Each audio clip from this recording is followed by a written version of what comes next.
You're listening to Catholic Sprouts, the daily podcast for Catholic kids that strives to plant seeds of faith.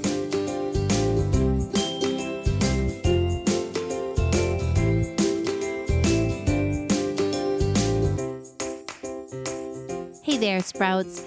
Today is Wednesday, October 14th, 2020. This week on the Catholic Sprouts podcast, we are talking about Jesus' growing up years in the little village of Nazareth. Now, we have to be detectives a little bit because there's very little written in the gospel about Jesus' growing up years.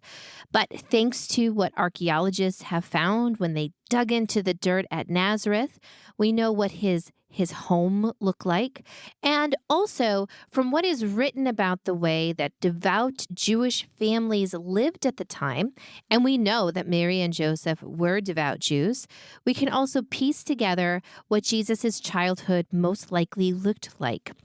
And one of the things that we can really know for sure is that the most important person in Jesus' life, the person that taught him the most and probably spent the most time with him while he was alive, was St. Joseph.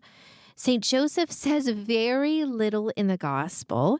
We know that at first he didn't want to marry Mary, but he was a kind man. But thanks to messages from angels in dreams, he not only married her, he accepted Jesus as his own child, and he continued to protect, provide, and guide Mary and Jesus as long as he was alive. Now, the first thing that we need to know is that Joseph had some options, right? He was told to embrace Mary and Jesus and take care of them, but he could have just taken care of them. But that's not what he did. He made Jesus his own son. We know this because Joseph is the one that is from David's family. He is the reason they go to Bethlehem. It is his family tree that David belongs to. So the only reason that Jesus is also in that family tree is because Joseph adopted him and made him part of his family. Okay, so for a typical Jewish family, we know that the father was the main educator. Life was different when Jesus grew up than it is now. For us, most of the time, a father has a job, and the father, is home in the morning, but then leaves for the whole day. And the child usually goes to school, but wherever they are, they don't see their father. They're separated all day. Here, of course, the father comes home at night. Maybe there's a nice meal together and a little bit of time together in the evening, but then you go to sleep. Usually you spend most of your hours away from the home and with other people. This isn't how it was for Jesus and Joseph. From the time that a small boy could talk and walk, they were basically given to their father. They learned to read and write through the Torah, which is the first part of our Bible. It's the Jewish Bible. So the father would sit and read that with them and teach them to read from that book. But also, the father was busy working and supporting the family. And from the time that a child could walk, they were out there helping. They were out there learning what their father did. And this is exactly, very probably, what would have happened with Jesus and Joseph. Remember, when Jesus suddenly was engaged in his public ministry, people that knew him from Nazareth couldn't believe it because Jesus had been an ordinary guy, and an ordinary guy would not have been doing something different than everyone else. So Jesus was most certainly out there learning from St. Joseph. He learned how to be a man from St. Joseph. And here's something I want you to think about. We're going to talk tomorrow about the faith that St. Joseph taught Jesus, and then we're also going to talk about the actual work that they did together. But before we get there, I want you to realize something.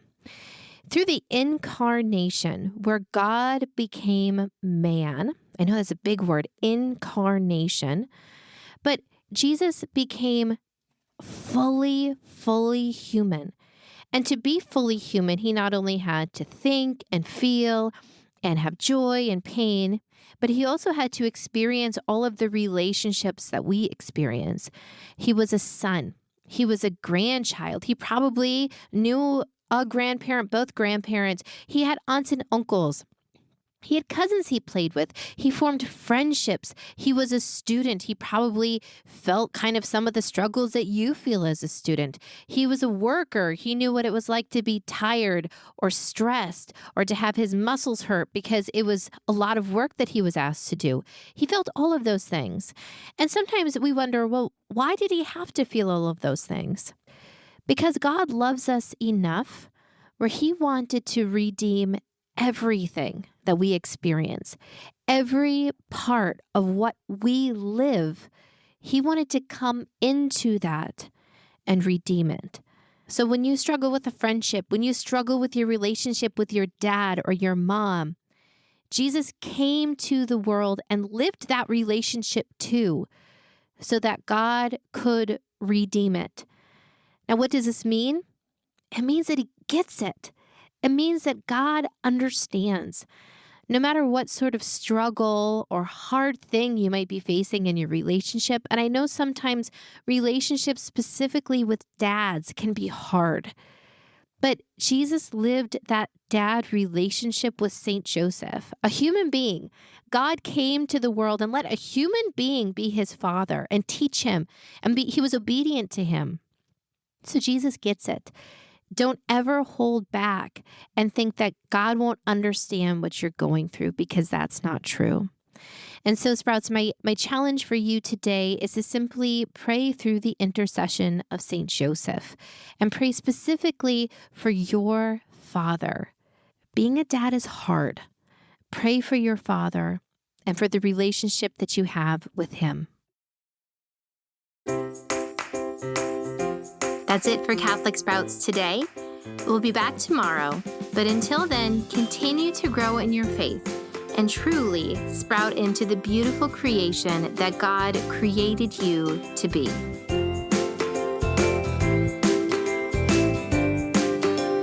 Just one more thing. I wanted to let you know that we are running a special promotion on all of our patterns of the Catholic saints.